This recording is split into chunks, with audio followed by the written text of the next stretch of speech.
So the question is very good. What is the difference between awareness and consciousness? These two are very important. How many of you understand? Huh? Nobody? Cannot be after so long. Huh? Better write on the whiteboard.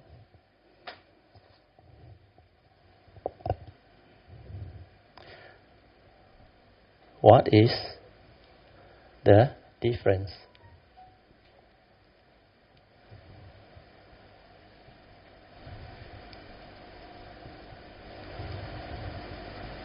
between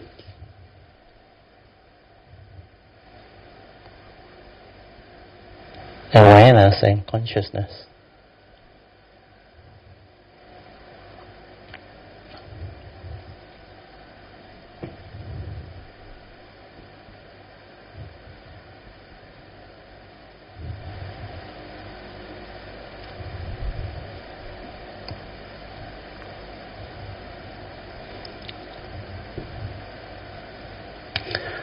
Anybody want to try? Based on what you have learned. Very good. When one is aware. Yes. When one is conscious, Yeah, Eng Bee, use the mic for the recording. Very good. Yeah, right there. Yeah. Maybe this is just my whatever I know. You should understand. Don't worry. You just answer the way you understand it. It should be correct. When one is conscious, it doesn't mean that he is aware. Correct. Very He's good. Conscious Very good. in the sense that he can hear, he can see, he can feel and feel the tactile or whatever. But doesn't mean that he is mindful or aware. Yes. He could be in a dreamy state. Yeah. He could be heedlessly thinking or rattling off the thought process and all those things. Very good. Thank you, Sadhu. So basically,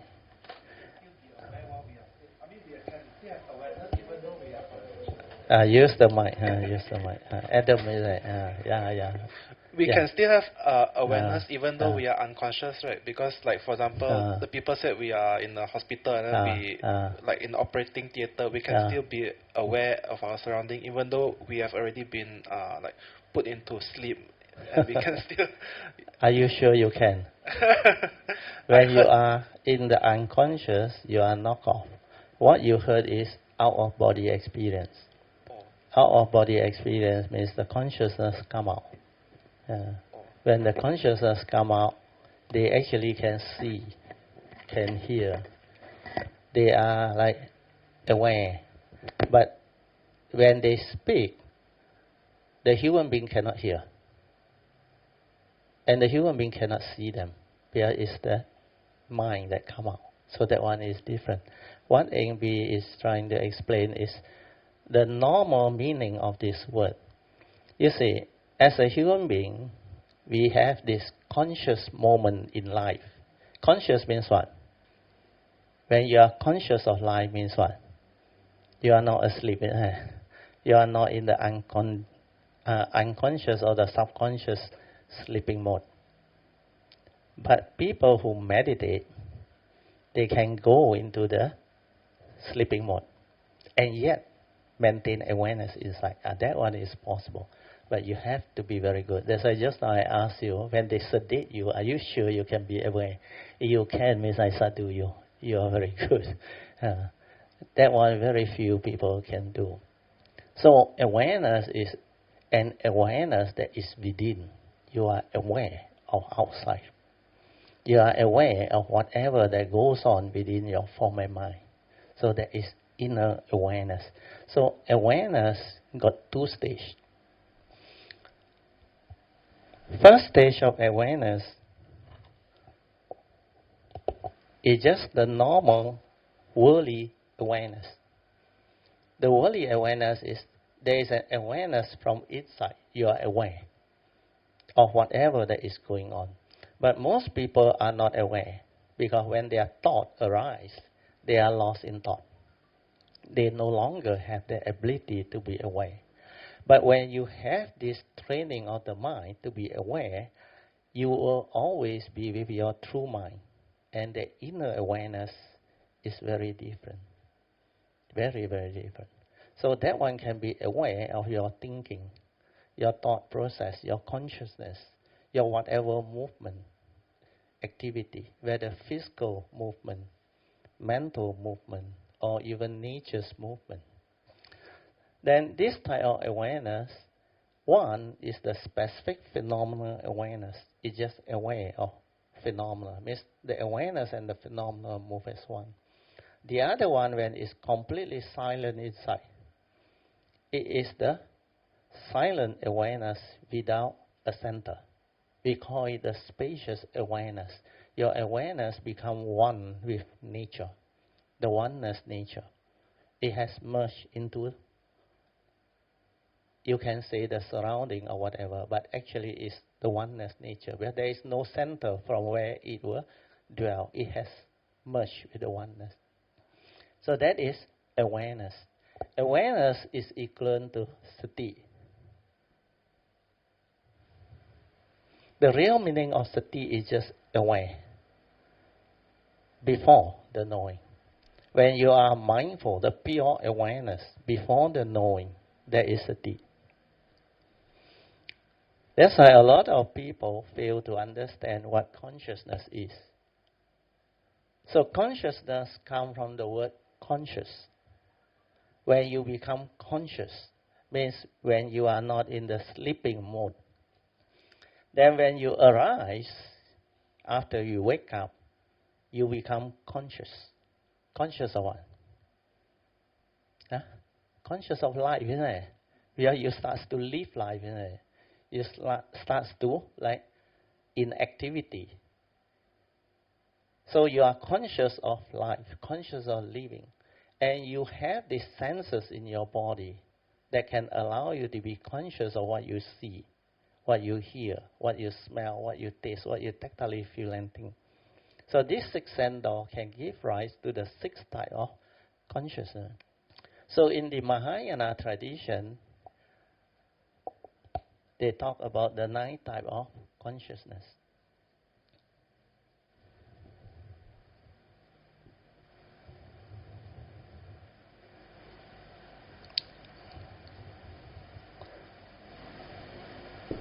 The usually taught and discussed one is the eighth type of consciousness.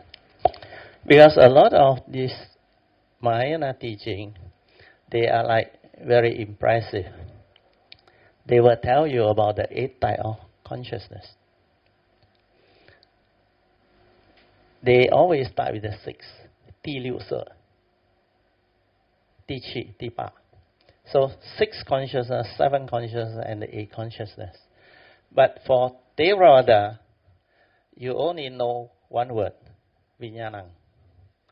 Understand? So consciousness is always defined as Vijnanam. So this one, you only got one word, Vijnanam.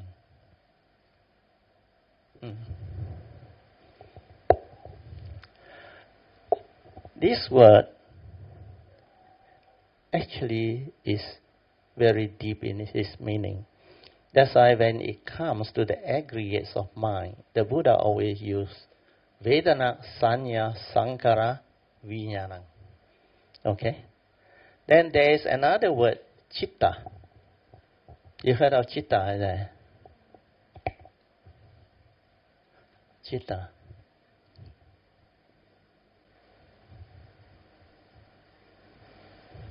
Yeah. So what is the difference between Vijnana and Chitta?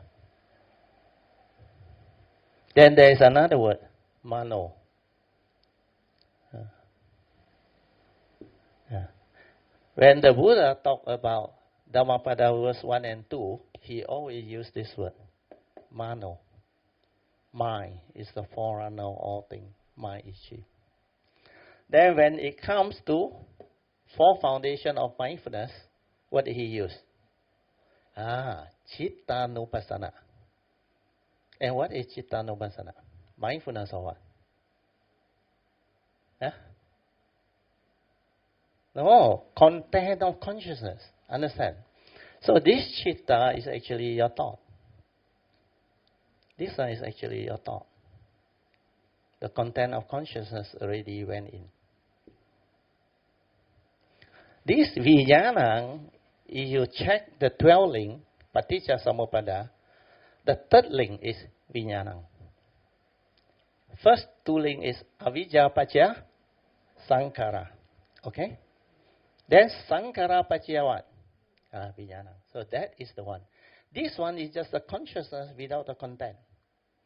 Once the content went in, Vijnana Paccaya Nama Rupa.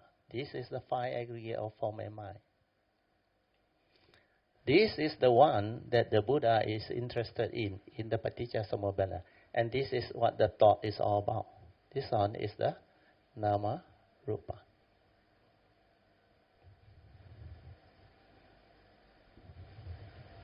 When you input the content of consciousness, then this one becomes the five aggregate of form and mind.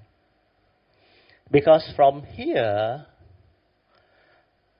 this is the pure consciousness. The Buddha said in the seeing, there is only the seeing consciousness. No one to see as yet. The egoic mind hasn't come in yet. So at this stage, the content hasn't gone in. So what is happening is, due to ignorance, dependent on ignorance, wanting to know, wanting to understand or experience, you start to think. So what is thinking? Sankhara is thinking. Thinking means you make contact with the brain. You understand?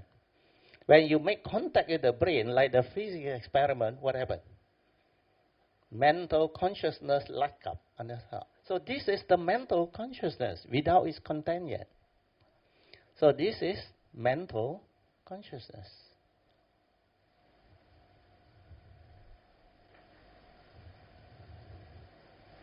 Without its content yet. Understand? Then from here, through your perception, you input the content of consciousness. And through your sankhara, you again, your views, your opinion, your conditioning, you react, you stir. So all this create karmic consciousness. So this is the chitta, the thought, which has the content. And this one got wholesome and unwholesome. This is what karma is all about. So the Mahayana teaching about the 9 types of consciousness is very good. That's why for Theravada you only know one, Vijnana. But you use this word chitta, mano, without understanding the difference. I realize hardly anybody understands the difference. Sometimes they interuse. So the first 5 types of consciousness is very clear. Huh? What are the first 5 types? Yes, you have your senses in there. They are related to your 5 physical senses. You have the eye, seeing consciousness. So, seeing,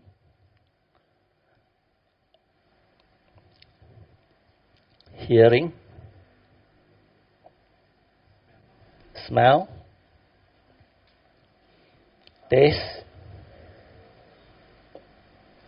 and touch. Huh?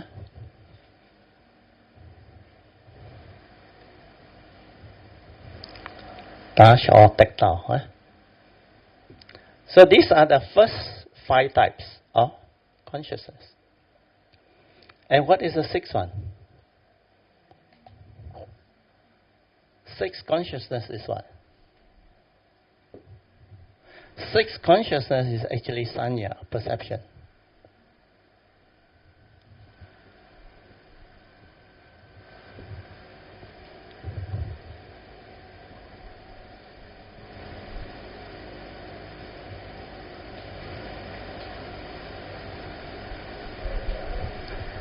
You see, what happens is, when your eye sees something, initially, like what the Buddha said, in the seeing, there's only the seeing consciousness.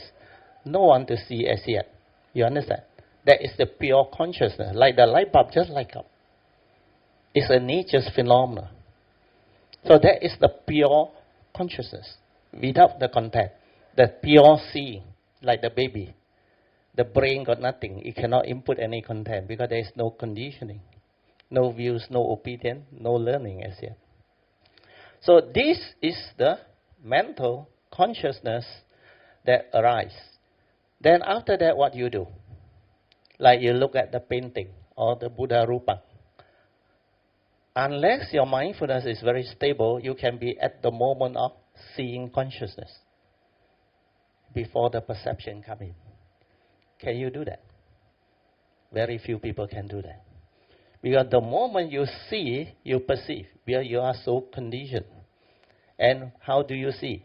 You labor through words, through concept. You never really see. If you really see, the direct seeing is that thing, no words, as it is. That is the pure consciousness. That's why the Buddha said, in the seeing is only the seeing consciousness. No one to see as yet. Then the perception comes in. You start to perceive. So the sixth consciousness is perception. So this perception link all the first five together with the brain, the sixth consciousness, they are all connected to the mind.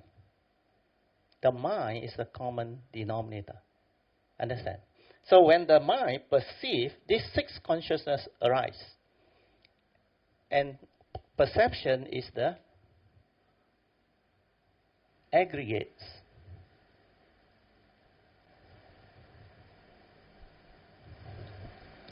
of mind.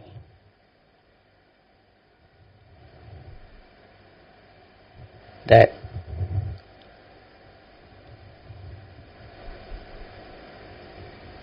brings the external form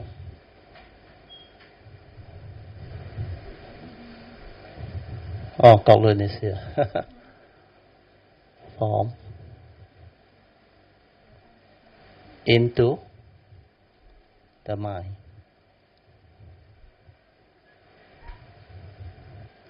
So this external form is the sense data. You understand?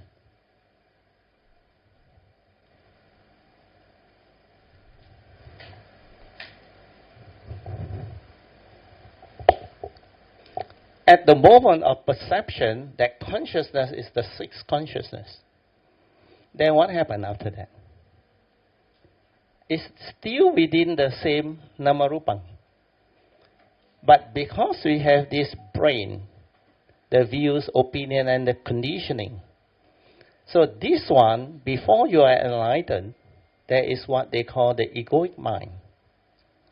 You heard of the egoic mind a lot? Yeah.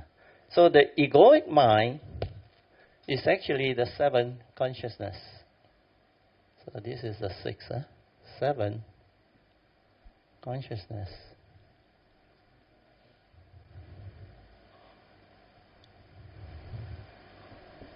This one is the egoic or discriminative mind.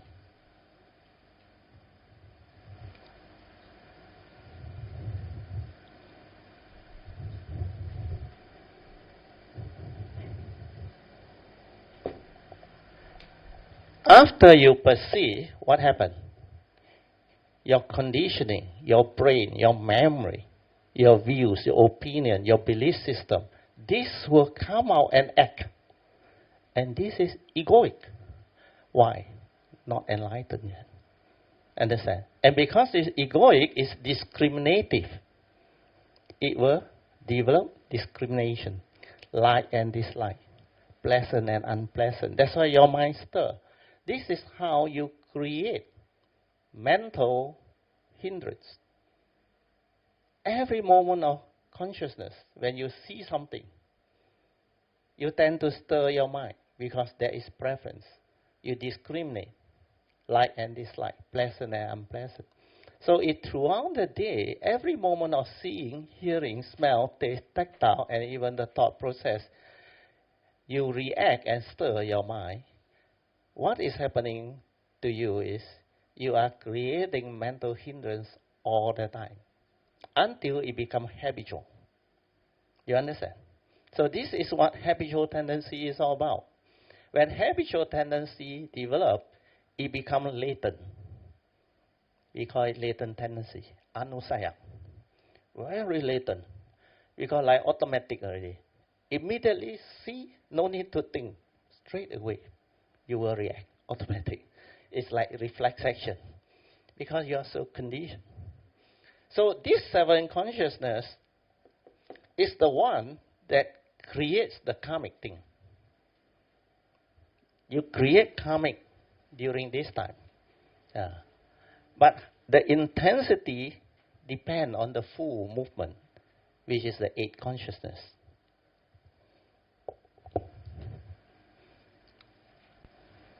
So this 8 consciousness, the Mahayana call it the alaya consciousness. You heard of alaya, isn't it? Huh? This word, alaya or storehouse consciousness, means all the karmic accumulation.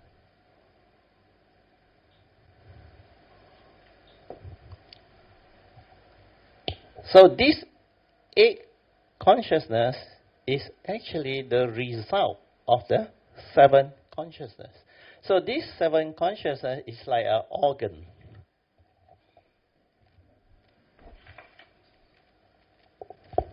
This one is like an organ.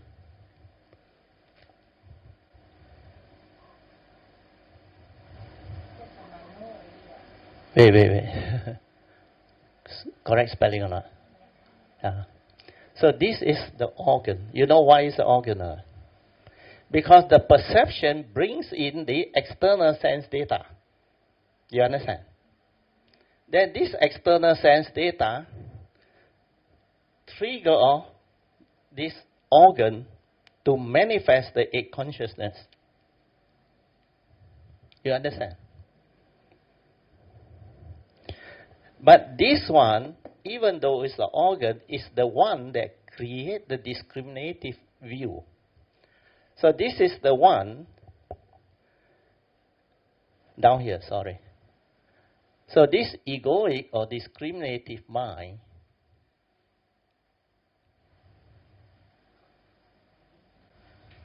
this is the Monday mind, yes.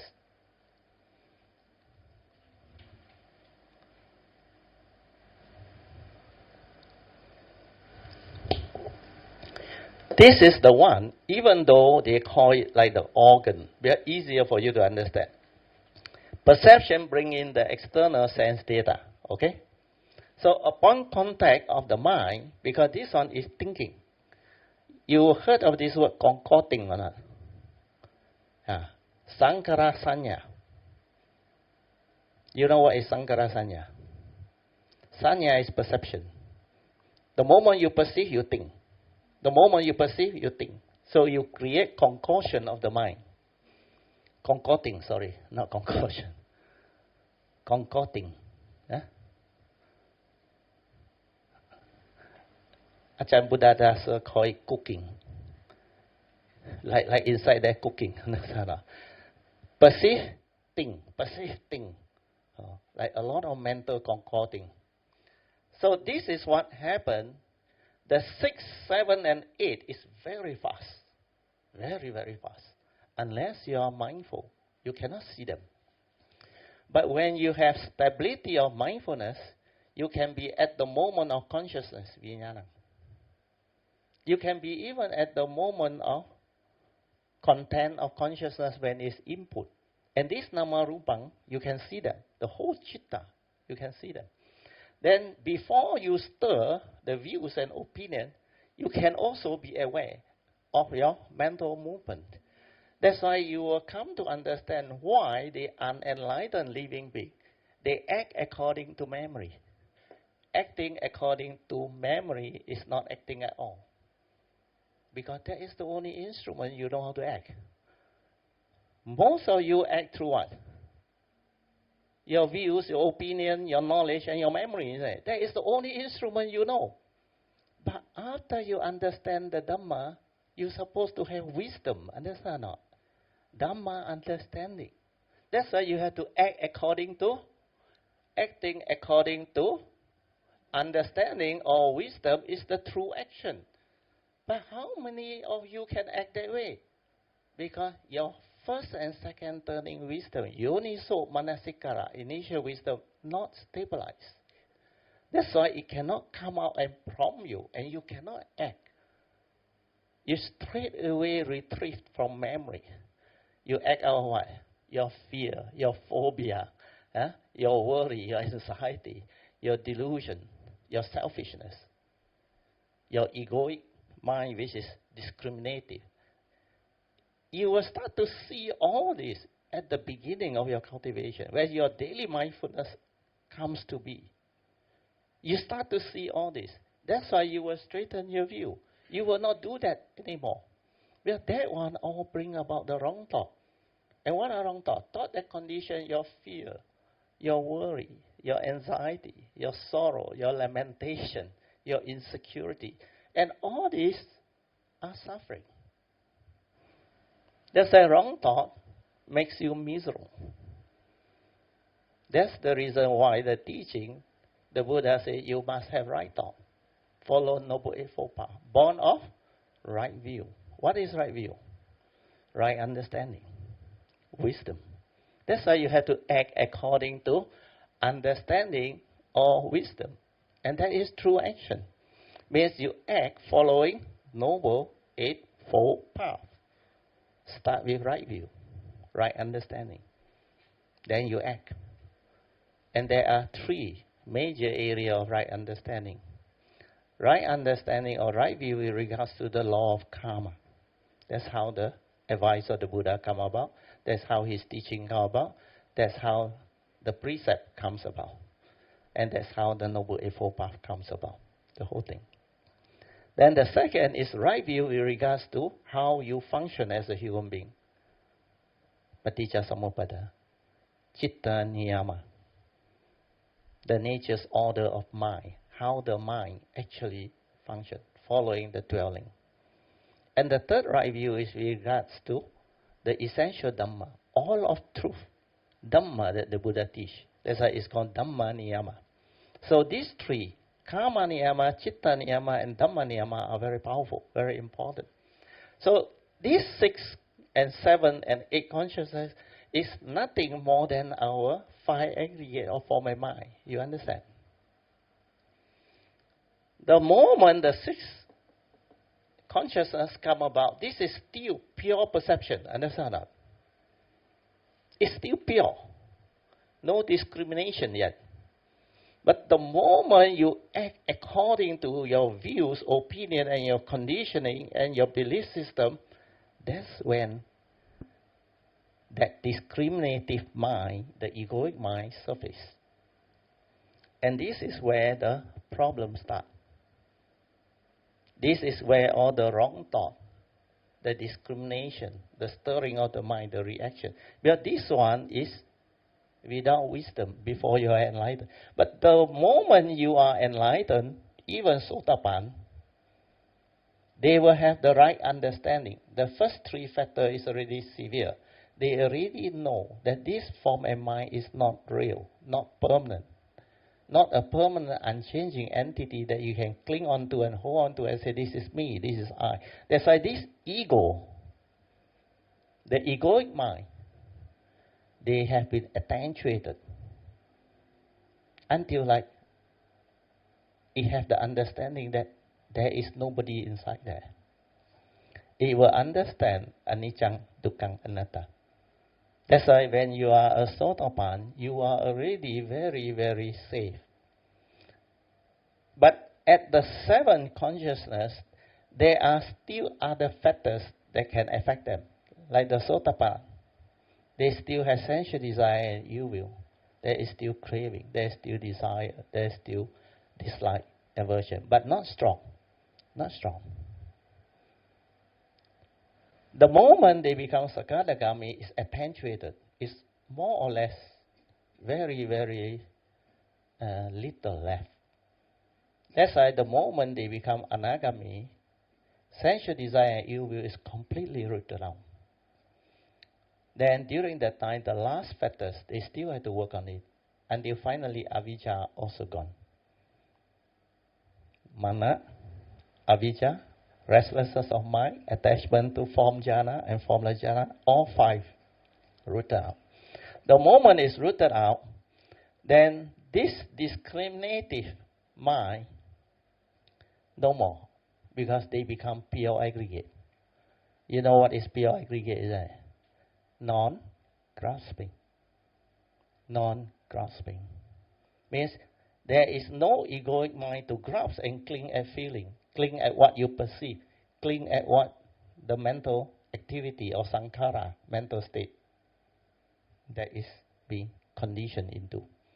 Then whatever you become conscious of through your consciousness, the content of consciousness, because of your awareness, your wisdom, you will know how to act. And you will know how to input the pure content. And these are the 8 consciousness that the Mahayana talk about. It's just the 5 aggregate of form and mind. Nothing else. The 6 aggregate, the 6 consciousness is actually the sanya aggregate. Then this 7 is actually the sankhara aggregate. The egoic mind, discriminative mind, is actually sankhara. Mental activity. Mental concording. This word. Mental. Huh?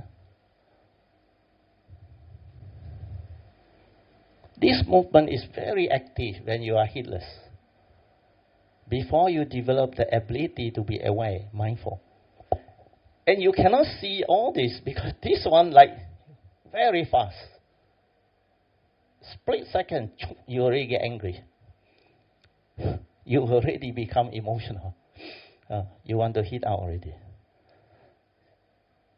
That's the reason why when the Buddha teaches sati, he talked about heedfulness. Without heedfulness, you cannot deal with life. You are unable to understand life. To understand life, you must have heedfulness. And to be heedful, there are 2 parts. Dhammapada verse 23 says, the constantly meditative, ever mindful, and steadfast one. If you stick onto these 2 practices, you will realize the supreme enlightenment, nibbana. Means assured enlightenment. So the heedful never die, verse 21, also the same. Whereas the heedless are as if dead. Then he said, heedfulness is the path to the deathless. Means you will have eternal life. You will never die. No more rebirth. You will realize arahantship and beyond. So this part, ever mindful, constantly meditative, means constantly cultivating Noble Eightfold Path.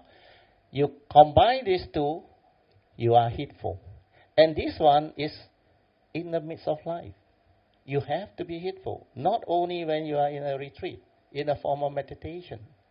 That's why your daily mindfulness has to be very stable. And not only sati stable, you must have clear comprehension. That's why sati sampajana. That's the reason why Avijja Sutta, the 10th step, is very clear.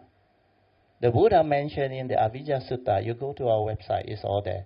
There are 10 steps for you to follow to develop the cultivation so that you can realize enlightenment in the here and the now.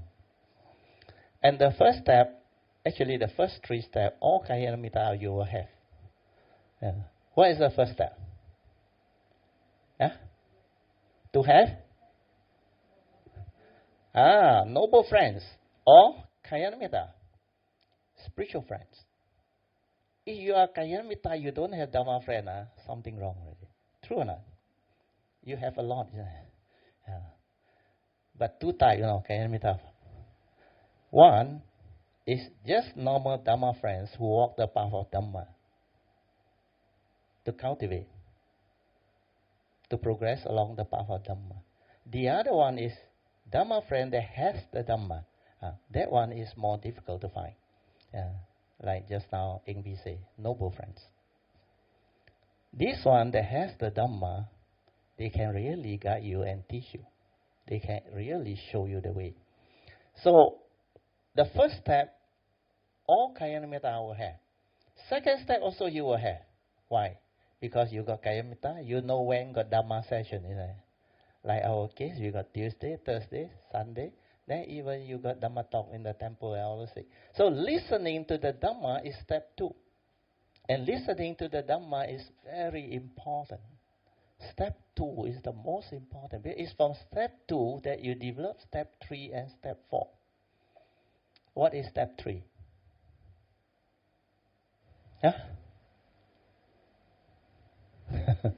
Should be very easy. After you listen to the Dhamma, what happened to you? No. Your practice, of course, you carry on separately. Understand? But when you listen to the Dhamma, you develop what? First turning up. Faith is correct. Before the faith come in, you normally develop the first and second turning wisdom, isn't it? First turning wisdom is what? Sutta Maya Panya. Means wisdom born of hearing the sutta. So if you keep on listening to the Dhamma, which is the true Dhamma, you will keep on straightening your view, isn't it? That's why you have Sutta Maya Panya. Then if you are not so sure of the teaching, what must you do? The Buddha said, second turning. You must reflect on it, contemplate and inquire. Why did the Buddha say this? Like the first noble truth, the eighth reality. You go through one by one. Why did the Buddha say birth is suffering? Old age, sickness and death is suffering. How can I understand that? Huh? I need to reflect, isn't it? Contemplate, isn't it? And investigate into it, isn't it? To see whether it stands up to investigation or not, isn't it? So most of us living in our what they call human civilization or human society, we associate birth with what? Joy, isn't it? Looking forward to be a grandparent or to be a daddy or a mommy. Huh? Then looking forward to the full moon. You only think of the good thing, no? But you never think of problematic thing. No? When there is complication, how? Not all the birth process are smooth sailing. There can be complication. Then sometimes the complication can be very, very traumatic. If the complication is such, the doctor come out and ask you, which one you want to save? The mother or the child? I tell you, that test is not easy to pass. Understand? Of course, you will tell the doctor, save both. But the doctor tell you, I try my best. But you have to decide. Otherwise, very difficult. Because the birth process, especially the unusual birth, they call it what? Breach. The leg come out first, not the head. Then there is complication. So they have to actually do something. But now they have cesarean and all those things. They can actually cut open the womb and take it out. But if it's choked inside there too long, not enough oxygen, and the mother got not enough strength or energy to push, it can die inside. That's why the doctor had to act fast. And they will do whatever they can. So when there is complication, then we see why birth is suffering. Then we contemplate and reflect. The moment there is birth, what follows? Old age, sickness and death. True or not? So the Buddha is correct. Understand? Birth is suffering. Birth is not what you think. But you don't have the wisdom to accept the reality of the moment, because birth, old age, sickness and death are first noble truth reality, common to all humanity. If you live life long enough, you have to confront them. And whether you suffer, afflicted, or you don't suffer, depend on your wisdom, your understanding, your Dhamma, to be able to understand all this. That's why the 5 daily contemplation is very important. The Buddha said you have to reflect, contemplate. This body of mine is of the nature to grow old, get sick and die. It goes the way of nature. And this is non-self. Dependent originating, condition arising. Not a permanent unchanging entity, not me. I cannot cling on to it and say, this is me, this is I. If I attach and cling to this body, what happens? I worry about it getting old, getting sick and die, and I will suffer. But I believe this is me. This is the ego, the personality. But this one is a vehicle, karmically conditioned out for you to come to this world to use. So use it. An element got no knowing goes the way of nature. How can it be you? And this element is in a state of flux, dependent originating, condition arising. even the 5 aggregate of form and mind with the life force animating you into a human being. So when you meditate, you will see all this, you will understand all this. That's why the Buddha free. Well, when he saw the 4 signs and he left the palace in search for enlightenment, answers to the problem of old age, sickness, and death. The 4th sign is a holy man. That's why he goes that spiritual way to meditate. Then when he meditate and realize the dependent origination, the paticca samuppada, then he realized the form and mind is not him. His problem is gone. Birth, old age, sickness, and death got nothing to do with him.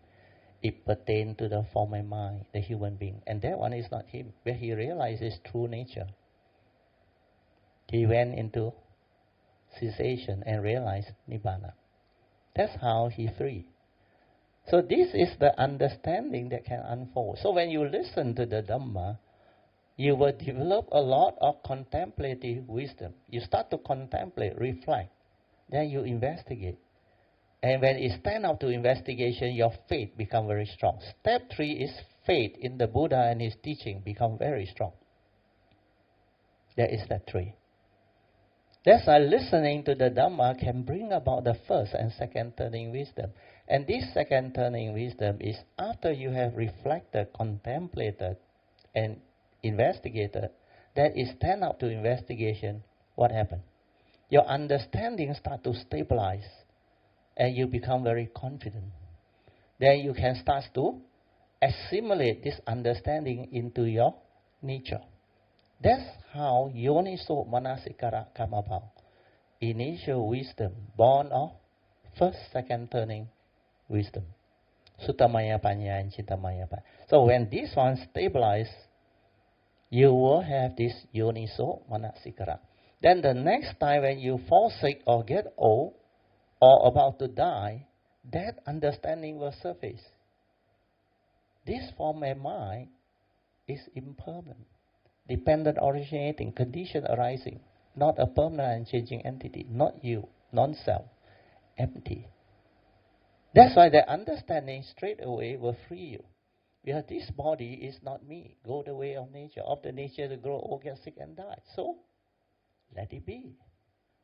When condition is like that, things will be like that. Just accept the reality and you will be free. That's why the first 5 daily contemplation that the Buddha said, every day you must reflect and contemplate is very important. The 4th one is separation from your loved one, prized possession. It's a separation will occur. Because these are all dependent originating entity or phenomena. Dependent on condition, they arise. When conditions cease to be, they cease to be. That's why they were separate from you one day. Either when conditions cease to be, that thing will just disappear. Even when they are still around, when your breath stops, your identity erased, you also have to separate from them. So separation from loved one, possession, and the things that you hold on to dearly will happen. This is a reality. You cannot escape. And when it happens, you have the Dhamma, you can accept. Because all these are the phenomenal world of consciousness. Dependent originating, condition arising. Just phenomenal, arising and passing away. Follow nature's law. And they have the universal characteristics of impermanent, leading to suffering when you attach and cling. And because they are impermanent, it's empty, non-self, not what you think. So all this will surface. Then this wisdom will free your mind. This is how you actually develop it. Then every time you see something, this wisdom will surface. He is just the way he is. The world is the world. Condition like that, things will be like that. You will not stir your mind anymore. Even he says something very, very like, what they call like abusive, or something very like difficult for most people to endure. To you, with the understanding, you can still accept him for what he is. And you will have this compassion and love towards him. He said, forgive him, like Jesus said, for he knows not what he is doing. Because it is what he is. Deluded people do deluded things. Angry people say angry things. Abusive people say abusive things. So they are just the way they are. And if I have this understanding, born of Yoniso Manasikara, I can come to terms with the reality, I can accept him for what he is, then I'm at peace. But I still act, doesn't mean I don't act, and let him do what he likes. I still act. If I can apply Noble Eightfold Path with right view, I understand, I don't get angry, I don't stir, I don't react, then he will not get violent, isn't it? Correct. And when you can say, sorry, if I have caused you any misunderstanding, really, I would like to apologize. The whole scenario will be different, isn't it? Instead, you try to justify and argue with him, I tell you, you may not be that lucky.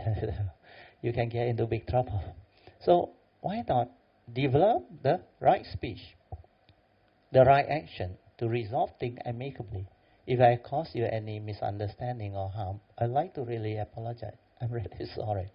And thank you for having the understanding to accept all this. The moment you start to apologize, he also will tone down and say, don't worry, small thing.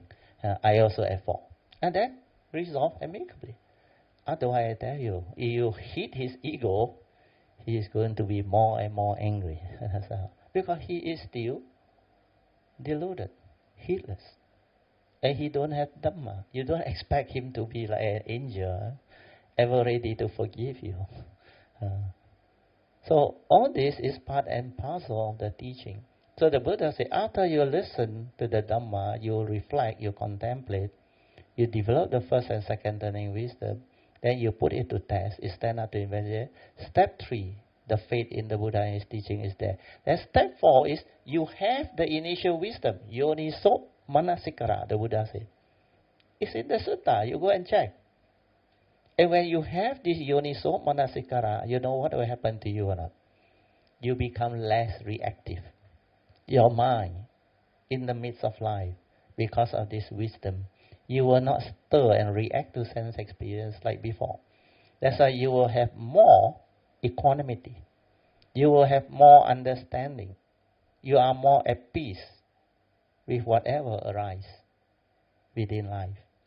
That's why you have more and more moments of silence, more and more moments of awareness. You will have more and more space between thoughts. That's why your daily mindfulness will stabilize. Without yoniso manasikara, the Buddha says, step 5, which is sati sampajana, cannot happen. Cannot happen. You need to have the spiritual faculty to develop the meditative mind. And this meditative mind needs to realize the wisdom, the initial wisdom, born of the listening to the Dhamma and the contemplative reflection of the Dhamma. Then when this wisdom stabilizes, step 6 and 7 is automatic, the Buddha said. You know what is step 6, isn't it? You will have sense restraint. What is sense restraint? Because your sati sampajana, daily mindfulness, with clear comprehension, is so stable. You have the initial wisdom. That's why you can see your defilement. Your evil roots of greed, hatred, and delusion. You can see them. And what constitutes evil, you know. Then you can follow the advice of the Buddha to avoid all evil. Do good and purify the mind. And how to avoid all evil? Keep the precept. How do you keep the precept?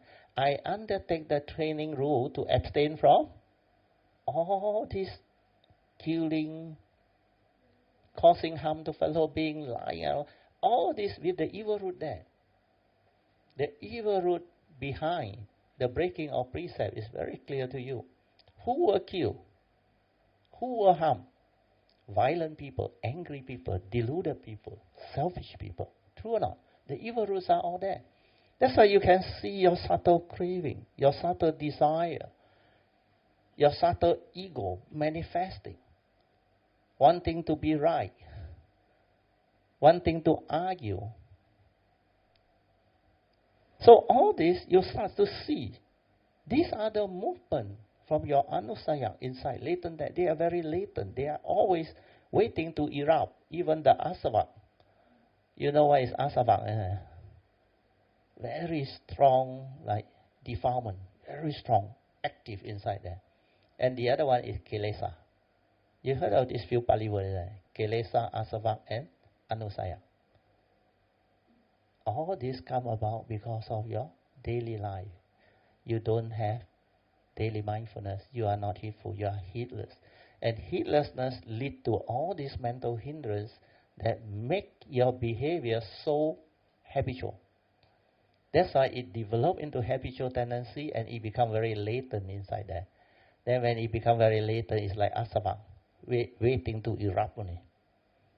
Shoot up. Waiting for condition. Eckhart call it pain body. Pain body means what? Emotional negativity. Nobody disturb you, it's dormant, not active. But when people step on your tail or step on your toe, I tell you, that pain body trigger off. That's why he call it the pain body. And we call it anusaya, asava, kilesa, defilement. So all these are very active, the Buddha says. So without the daily mindfulness and the initial wisdom, you cannot deal with sense experience. At the moment of seeing, hearing, smell, taste, tactile, and thought process, you cannot handle. Because it functions so fast. It's like simultaneously, when you have to come out to live life, you have to act. You have to see. You have to make decisions. And everything moves so fast. If you don't have mindfulness, you cannot be at the moment of seeing, at the moment of hearing, smell, taste. You got no time to think. Thinking will not help you. What you need is wisdom, understanding. That's why this one is spontaneous. The initial wisdom, it will come out. The understanding, spontaneous, it will come out. And you will know how to act. You act with understanding. You no more act with delusion, ignorance. You act with noble eightfold path. You have right view to accept the reality first. Then you cannot stir. Then you know what are your options, how to resolve things amicably. You know how to arise the right speech, right thought, right action. And you live your life in accordance through right livelihood. And before that, you have to constantly train your mind, the four right effort, to abandon the wrong thought. There has a reason, the wrong speech, the wrong action.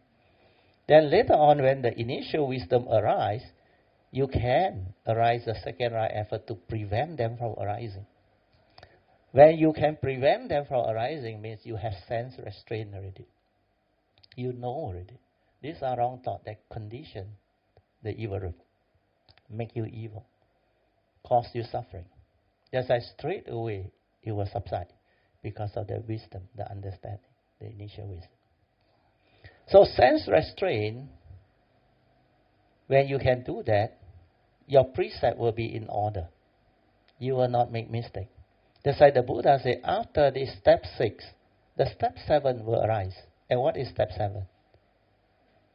The 3 way of right conduct. You will have this ability to act correctly. Right speech, right action, and right thought is always with you. That's why this Avijja Sutta, the first 7 steps is already very powerful. And the Buddha said, if you finish this first 7, you are at least a Sotapan, if not an Asakadagami. Because after that, after step 7, you know what the Buddha said? Step 8 is what? Only can you really cultivate the 4 foundations of mindfulness. And you know what the 4 foundations of mindfulness is all about. You always start with what? After overcoming covetousness and grief, then only you start to cultivate the 4 foundations of mindfulness. Without the step 7, you think you can overcome covetousness and grief. Understand? If you can't even have sense restraint, you cannot have the 3 way of right conduct. How can you overcome covetousness and grief? No way. That's why after that, only you can go into the 4 foundation of mindfulness. And when you have the first 7 steps, 4 foundation of mindfulness is very, very easy. It's like you just breeze through. Because the training is already there. Initial wisdom there, daily mindfulness so stable. So all the words that the Buddha mentioned under the 4 foundation of mindfulness, that's why I understand. I know what those things are. It's not what most of the book try to explain to you through the commentary. It's nothing to do with all those doing. It's the awareness that is aware. And even in Kaya-nupassana, Vedana-nupassana, Chitta-nupassana, and Dhamma-nupassana, the Buddha always say, mindfulness of the body in the body, internally and externally. Do you know what these are? Internally means within your own kaya, the 4 posture, all the movement, the activity, sati, sampajana, the daily mindfulness, you can be aware internally. You can see all this activity. That's why Kaya-nupassana is to train your mindfulness, to stabilize it. Then after that, when you are able to be mindful within, you can be mindful of outside. That's why at that time, nobody taught me. I also don't know about all this type of sutta at that time. But I can see my awareness. The specific phenomenal awareness is, of course, with all the phenomena that move. Then I saw one guy, Cha Kway Teow, one day. Then I was so amazed, like I'm inside him, doing the fried kway teow. All his action and movement is like my mind, my awareness is inside there doing all those things. That is externally. Then feeling also same. You can feel. Then you can sense people's feeling outside. You can sense. Their content of consciousness, you can sense. They have become what? Because your sensitivity, your mindfulness, your wisdom, your understanding is there. And you can feel nature, the energy within nature, and the great beings' nature. You can also feel them. You can draw from them. And people who are cultivating, they draw from your nature. And you know, they are around. They are everywhere. Their nature is everywhere. That's why the great beings' nature, they are ever radiating for the cultivator of the way. So when you start to cultivate the 4 foundation of mindfulness, that is step 8, the Buddha says, when you start to do that, you will start to experience the 7 factors of enlightenment. They keep on arising because when you do it correctly in accordance with what he taught you, when it comes to Dhamma-nupassana, you remember Dhamma-nupassana? There are 5 categories of practices. First one is mindfulness of what? The 5 mental hindrance. And these 5 mental hindrance, you will clear very fast because your daily mindfulness is already there. Then you will understand why the Buddha said, when you are aware, mindful, the 5 ways, you remember? The 5 ways to overcome unwholesome thought, like mental hindrance. The first way is still thought-based. Think of the direct opposite wholesome thought. So that one you can skip. Second one is think of the consequence, the danger of allowing this unwholesome thought to continue. Well, this is wrong thought, unwholesome thought with the evil root. It will make you evil. So you are determined to abandon them. But the third way is the meditative way. That's why he say, you just aware, silent. When there is restlessness of mind, when there is sensual desire, evil, sloth and torpor, or doubt, no need to do anything. Just silence your mind and be with it. The Buddha gave the analogy of the pool of water. You remember? He asked Ananda to collect the water for him. Initially, first 2 times, milky. Why? The blockade passed by, stir. The water is not fit for drinking.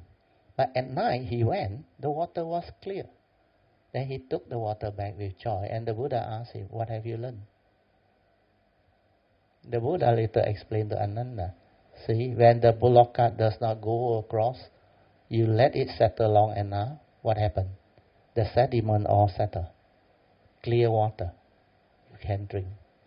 Your mind is the same. Your original state is stillness, tranquility, aware.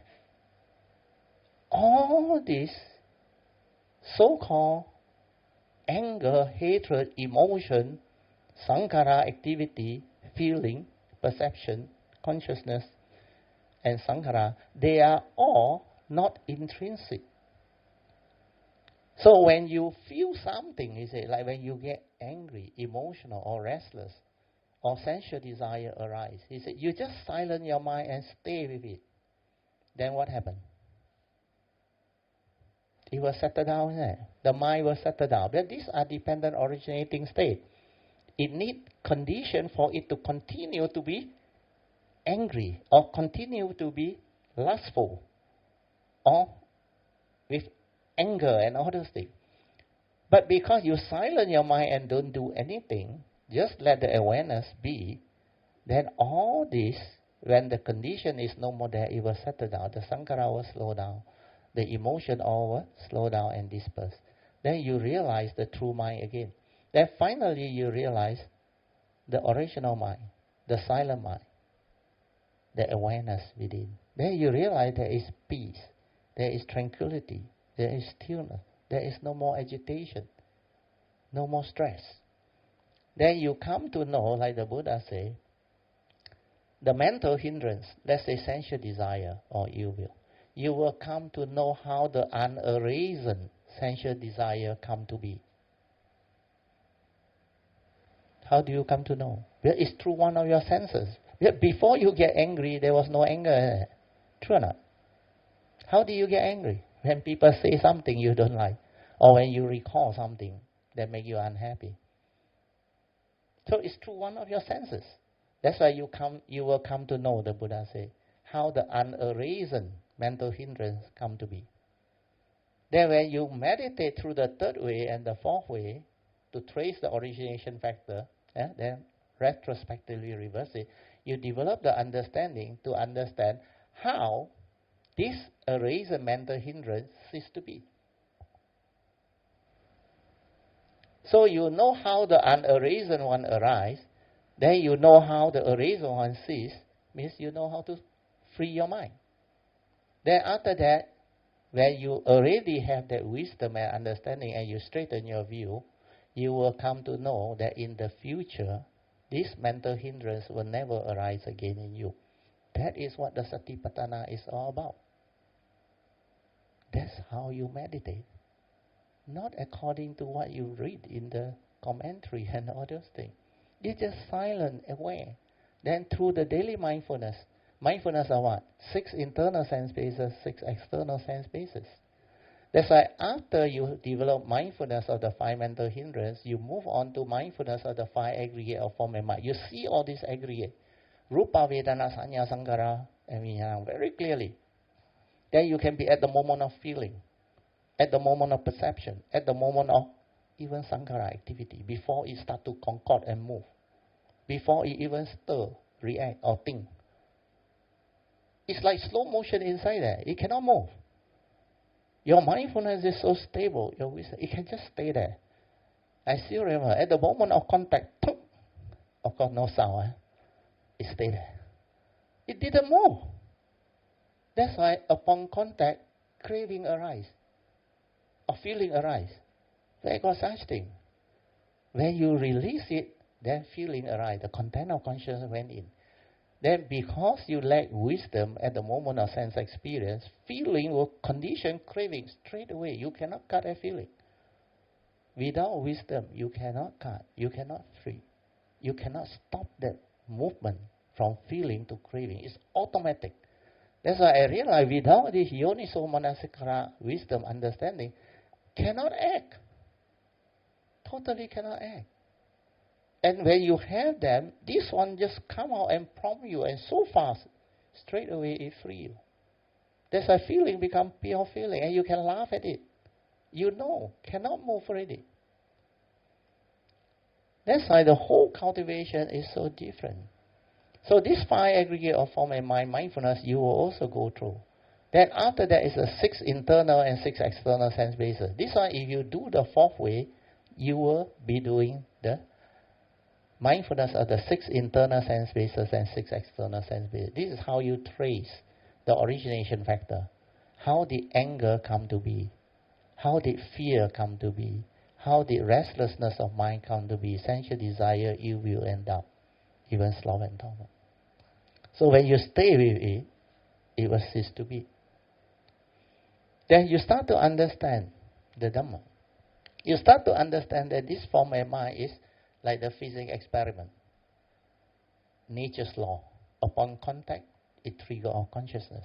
Then the input of the content of consciousness determine your karma, mental intention within.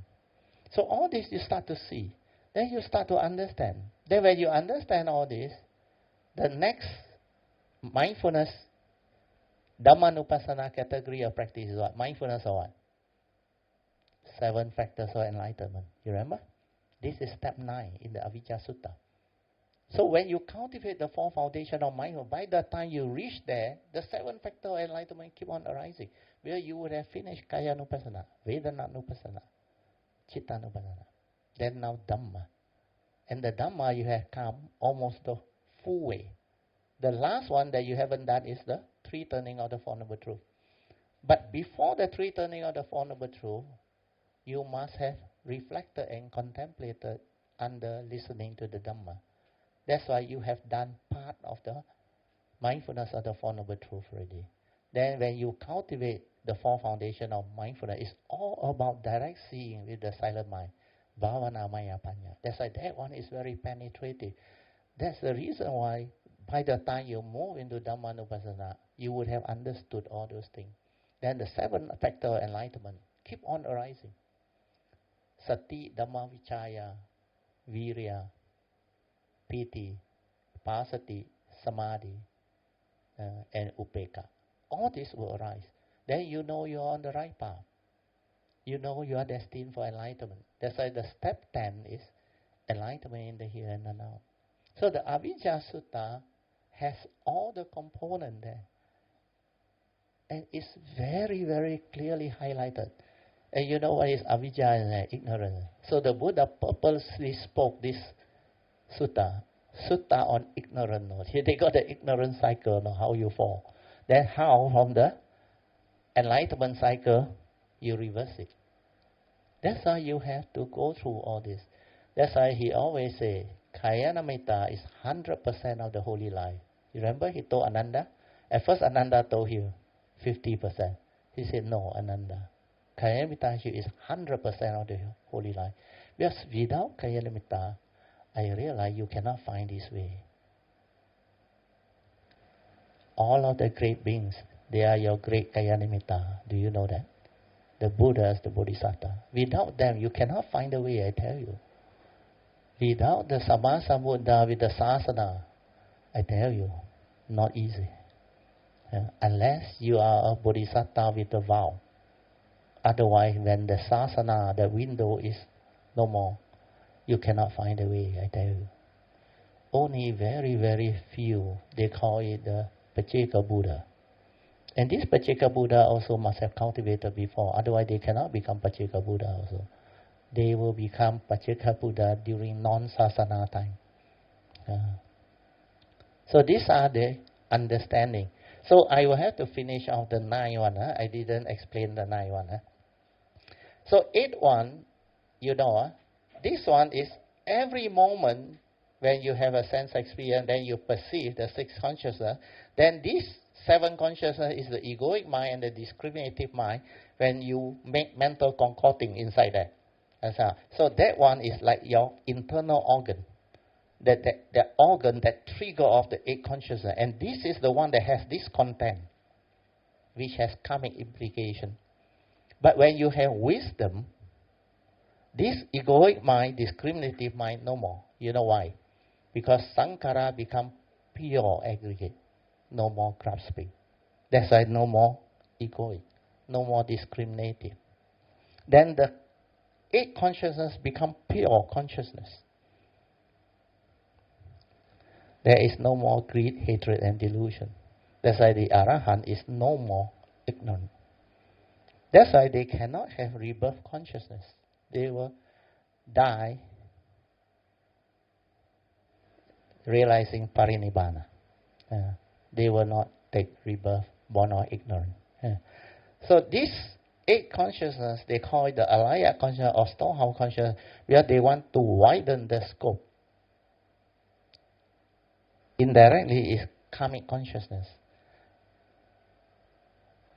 But as far as I understand, my nature knows there is no such thing.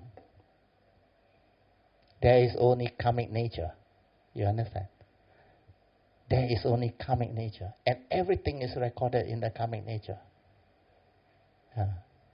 And that karmic nature is the one that conditions rebirth and all those things.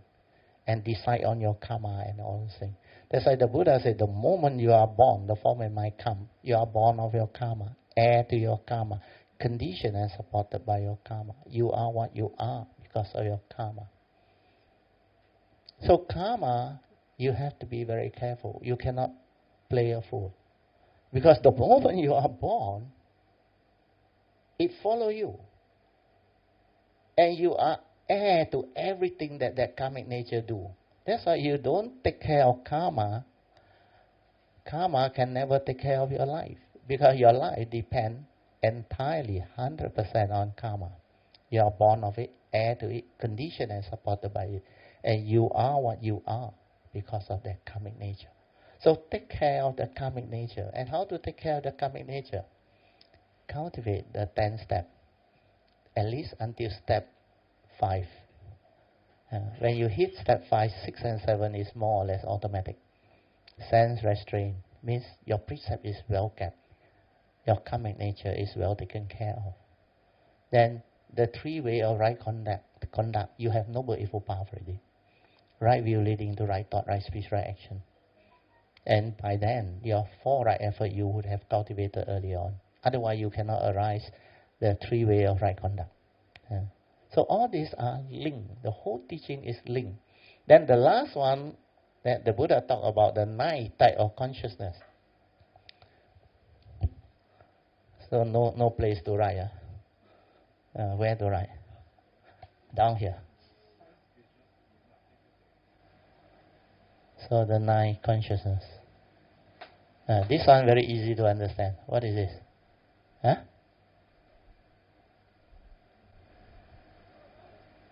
When you go through Nibbana, actually this one is not a consciousness, but they call this the consciousness. They sometimes call it your true nature, your Buddha nature. But this is the unconditioned, so it's not a consciousness. The word is wrong. That's why sometimes people get so impressed by Mahayana.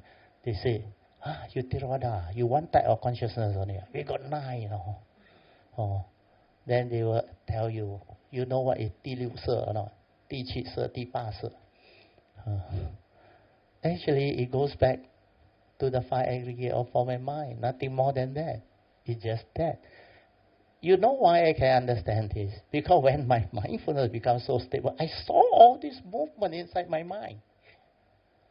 I saw all this. When you are with that type of stability of mindfulness and wisdom, your mind can be at the moment of contact, moment of feeling. It does not run. And you can investigate into it. At that moment, it doesn't move. There is no ignorance. And all those craving force that move all this, no more. That's why it cannot move. And later on, when it becomes pure aggregate, it's even more amazed. How come it's like that? Inside there, like no mind. No movement at all. Everything is so fine. Then you realize this is the supramundane mind. That's why the mundane mind collapses, because the wisdom energy is so pure, the vibration is so fine, that this mundane mind, which is too gross to exist, it will collapse. Like a layer of consciousness, drop off one day. And when it drop off, it's just like your sky. Suddenly all the cloud gone. Everything that obscure the sun's ray from penetrating is no more. What happened? the sun's ray penetrate in. Our nature is the same. When the mundane mind collapses, I realize this nature shine for all. Then there is no more of this gross mundane mind, the sankhara, to obscure. And no more of this wrong thought and all those emotions, sankhara activity or whatever activity. It's like completely clear, gone. Then this one shine for the time, very funny, My nature was so amazed. How come like that? All of a sudden, I can see everything. Nothing has changed, But now, everything is so clear. The nature shine for. Then no need to do mindfulness or awareness because that nature shine for. You are fully aware. And this is what Huining called the mind that has no dwelling. It doesn't dwell anymore. It's that nature that shine for. That's why it's very different. Very, very different. So when that thing happened, I remember I sat there for 3 or 4 days. I was telling my wife, how come like that? Truth is everywhere in the midst of life and nature. Why can't you see? For those who see, they always see. Every moment, every instant, the characteristic of nature is there. Everything is so clear now, all of a sudden. And that happened in 1989. Now it's 20. How many years? Now only I got the chance to explain it. Last time people cannot follow. But you don't worry. You don't go and look for all this. Your time will come. You can never understand until you go through it. But for most of you, because the Kayamita force is very strong, things are moving very fast. And a lot of you now have the ability to understand. Actually, the ability to understand this is not easy. It means you have your past cultivation, you have your parami. And this life, no, not a problem at all. It's very easy for you all to develop the understanding. Listen to the recording. Now with the video, with the audio file and the transcript, you read them, you reflect, you contemplate. You write them down. It's very beautiful.